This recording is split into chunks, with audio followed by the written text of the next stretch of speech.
Je suis docteure en histoire des mentalités, c'est-à-dire que je travaille sur l'évolution des mentalités au cours des siècles.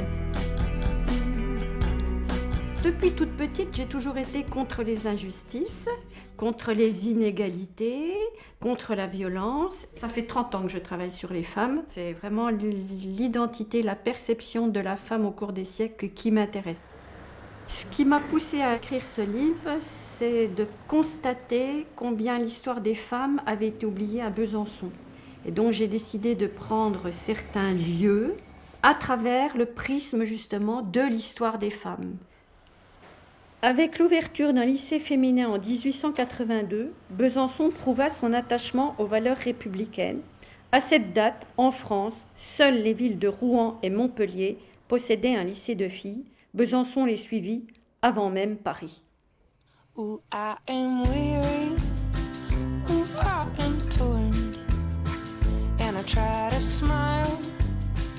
And I swallow the thorns. Ici, c'est un lieu d'enfermement de jeunes filles mineures qui a ouvert en 1839 et qui a fermé dans les années 1970. On les plaçait, même si elles avaient été acquittées, pour les préserver du mal et pour préserver la société byzantine, donc de ces jeunes filles qui étaient des réprouvées au niveau de leur morale. La bibliothèque municipale de Besançon, c'est mon 3e bureau. J'ai un bureau à la maison, j'ai un bureau professionnel. Le fond des livres est extrêmement conséquent, c'est-à-dire qu'il y a des livres très très anciens. Et quand j'ai fait ma thèse, je n'ai pas été obligée d'aller par exemple à Paris. Les archives que je regarde sont des archives difficiles.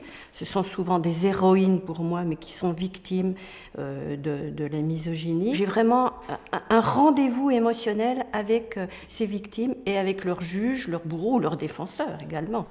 On peut arriver à juguler certaines violences ou certaines inégalités avec une chose essentielle et simple, c'est l'éducation. Mais commencer dès la maternelle. Les enfants aujourd'hui qui sont en maternelle vont devenir sans doute l'avenir d'une société plus égalitaire et peut-être moins violente entre les deux sexes.